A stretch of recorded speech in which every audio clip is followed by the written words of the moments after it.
Oi, meu nome é Yuri e eu vou falar sobre a evolução dos peixes. Desde que é conhecido, os peixes existem há cerca de 500 milhões de anos. Os peixes dessa época eram desprovidos de mandíbulas e pertenciam ao grupo dos ostracodermes. Os ostracodermes pertenciam à classe Agnatha. Agora eu vou falar o significado da classe Agnatha. Embora não possuam vértebras completamente formadas nem maxilas, apresentando boca circular sugadora, esses indivíduos, conhecidos também como ciclotomados, são representados pelas lampreias. Agora eu vou falar sobre as características gerais dos peixes. O peixe é simplesmente definido como um vertebrado aquático de sangue frio.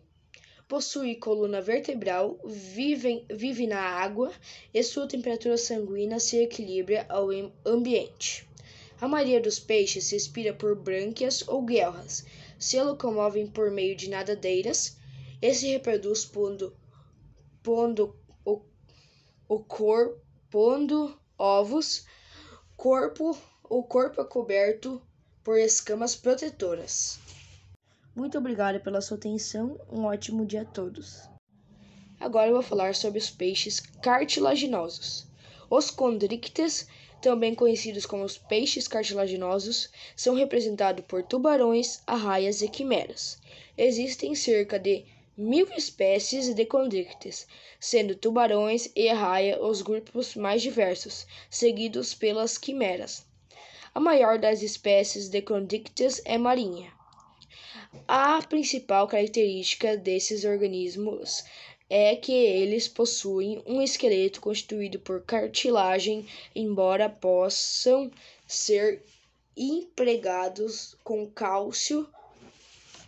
O tubo digestório dos peixes possui duas aberturas, a boca e ânus, e glândulas digestórias, o fígado e o pâncreas. Nos peixes ósseos, o tubo digestório termina no ânus. Nos peixes cartilaginosos, termina em uma abertura única, a cloaca, que serve também para os sistemas excretor e reprodutor dos peixes. Agora eu vou falar sobre o interior dos peixes. Todos os peixes de hoje em dia têm mandíbula ou mandíbula, peças de ossos ou cartilagem, geralmente com dentes, com as quais o peixe morde e mastiga o alimento. Assim como os outros vertebrados, eles têm um crânio e coluna vertebral que dá suspensão ao corpo. Agora eu vou falar sobre o corpo dos peixes. Os peixes, assim como os demais vertebrados, possuem um esqueleto interno com uma coluna vertebral. A maioria dos peixes possuem esqueleto formado por ossos e pertencem à classe dos osteias. Mas existem também peixes que têm o esqueleto de cartilagem, que são os cartilaginosos, como a gente falou há pouco. Agora eu vou falar sobre a reprodução vivíparos. O embrião está dentro de uma placenta que lhe fornece nutrientes necessários ao seu desenvolvimento e retira os produtos de excreção. A placenta fica dentro do corpo da fêmea e espécies de répteis, insetos e anfíbios também contam com esse tipo de reprodução. Como exemplo, vale citar o tubarão gralha branca. Agora eu vou falar sobre a reprodução ovovíparos. O embrião se desenvolve dentro de um ovo que está alojado dentro do corpo da fêmea. Sendo assim, o ovo tem toda a proteção possível e o embrião se desenvolve por meio do material nutritivo que existe dentro do ovo. Agora eu vou falar do primeiro tipo de reprodução, a reprodução ovíparos. Os animais ovíparos são aqueles cujo o embrião se desenvolve dentro de um ovo que fica no ambiente externo. por isso nenhum tipo de ligação com o corpo da mãe. Este método de reprodução inclui não só peixes, mas também alguns répteis, anfíbios, grande parte dos insetos, moluscos, alguns aracnídeos e todas as aves.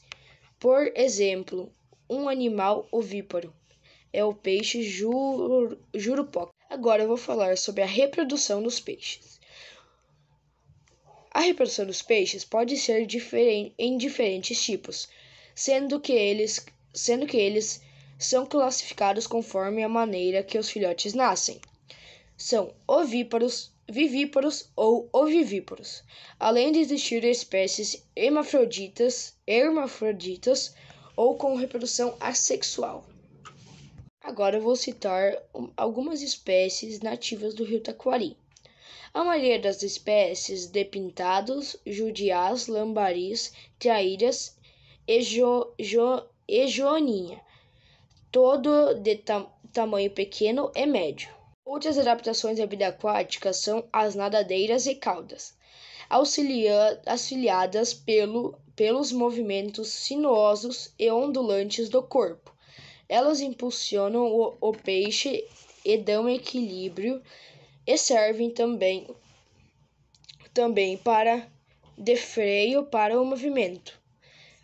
Quase todos os peixes têm corpo coberto por pequenas lâminas chamadas escamas. Elas são voltadas para a parte de trás do corpo do animal e encaixadas umas nas outras. Agora eu vou falar sobre o exterior dos peixes. Todos os peixes são aquáticos e apresentam no corpo uma série de adaptações à vida na água. A água opõe mais resistência ao movimento do corpo do que o ar. A forma hidrodinâmica, corpo alongado e achatado lateralmente, da maioria dos peixes é justamente uma adaptação à vida aquática, pois diminui a resistência da água e facilita o deslocamento do animal. Muito obrigada pela sua atenção, um ótimo dia a todos.